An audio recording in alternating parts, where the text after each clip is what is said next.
And our next and final candidate, Gloria Carlineo. Gloria, please.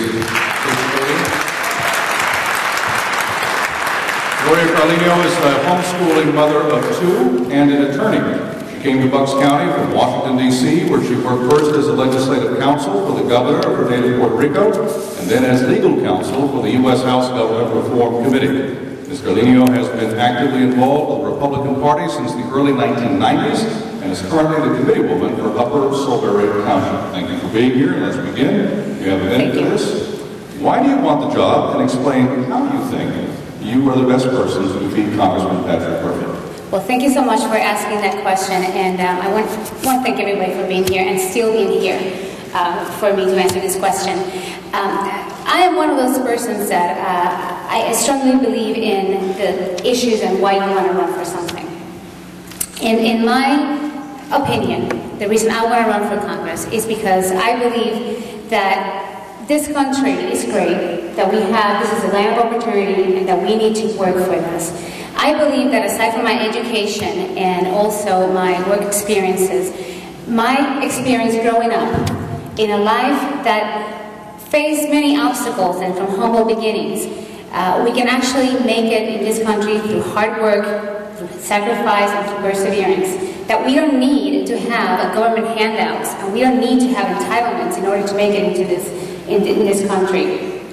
And so it is that I'm thinking that if I have my message out and I can tell people, yes, you can do it in this country, we can actually change what we have right now. I also believe that this is a message that will appeal not just to conservative Republicans, but also to independents and moderate Democrats who believe in this land, and we need to preserve this for our children and the generations to come.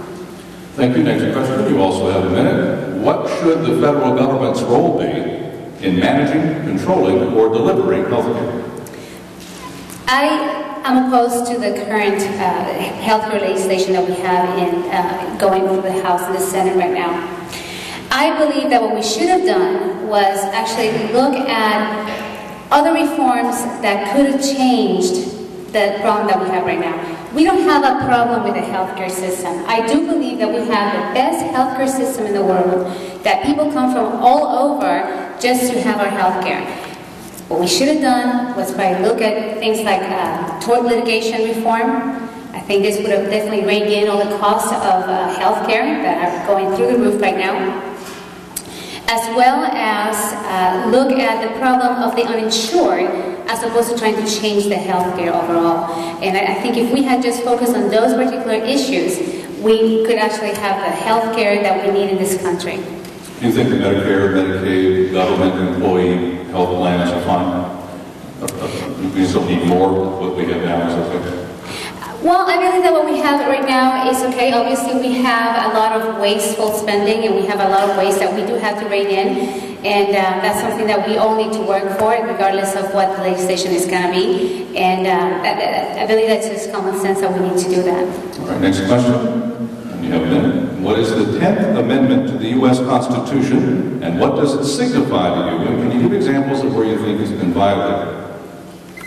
Well, for the 10th Amendment of the Constitution, I believe there are many. This is a federalist issue. And I believe that this is a problem that we're having in our country these days, is that as a country, we are forgetting that the roots of our country and what that is founded upon the states. I believe that there are several issues that we're finding right now with the unfunded mandates that we're getting from Congress, and our country is founded on the states. There are different things that we need to think about. For example, in the Department of Education is a big problem that I have. I believe that the Department of Education should be abolished. I think that states are better equipped to actually deal with the issue of education. And as such, I think there are several issues that the Congress is starting to forget the line of what is supposed to be the federal and what's supposed to be the states. Would you then, if the current health care reform that's in Congress passes, the President signs it, would you be in favor, would you support, as a member of Congress, state legislators who challenge portions of that new federal health care reform on the grounds using the 10th Amendment? Absolutely, yes. I do believe, and I believe that we're starting to see that. I believe that that is actually going to stand. Next question. What specifically would you do to restore the financial health of the United States? Well, we have to rein in our spending. I think we already see that we have a budget that is too big and it is too bloated right now. The first thing that we need to do, and this is what I think my job would be in Congress, would be to listen to the people and see what it is that the people want to spend the money on. There's a lot of legislation that we're passing right now, and they're nothing more than pet projects for the Democrats in power right now. Fortunately, as Republicans, we don't have enough people to be able to stop this. But in addition to that, the problem that we've had in the past is that we have Republicans who have gone along with this. And we need to go back to the principles of smaller government and smaller spending if we want to go ahead and rein in this budget. So I hopefully we'll see a lot more Republicans that are willing to do this as we go along in the next election. Will you pledge to vote against every income tax increase and every hidden tax, such as those proposed in health care reform? Yes.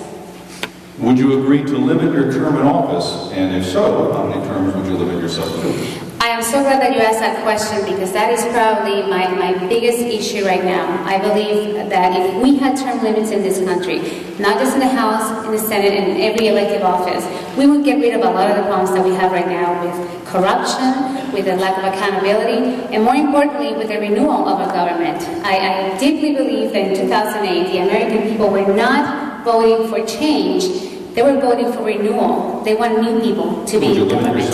So absolutely I will, and I would hope that we, not just Republicans, Democrats, and Independents, everybody in America would actually take up this issue. I think we really need to have term limits. How many terms would you limit yourself? I would think no more than 10 years in the House and 2 terms in the Senate. Okay. The following questions are, I believe, answerable by yes or no. Will you lead the fight to drill for oil in American fields? I generally would have to say yes, based on the information that I have. At the same time, That's fine. Yes. I can give yes, no? Yeah, okay. Will you lead the fight to build new nuclear power plants in the U.S.? Yes. Do you believe man-made pollution is a significant part of global warming? No. Do you believe Roe v. Wade should be weakened to any degree? Again, this is one issue that I believe that it should be done, and it should be done through the states. President Obama has directed federal authorities not to go after people who use marijuana for medicinal purposes in states that have authorized the use of medicinal marijuana. Do you agree with his word? While I do not agree with the use of marijuana, I do believe that this is also a state issue. So you agree with his word? Yes. Specifically,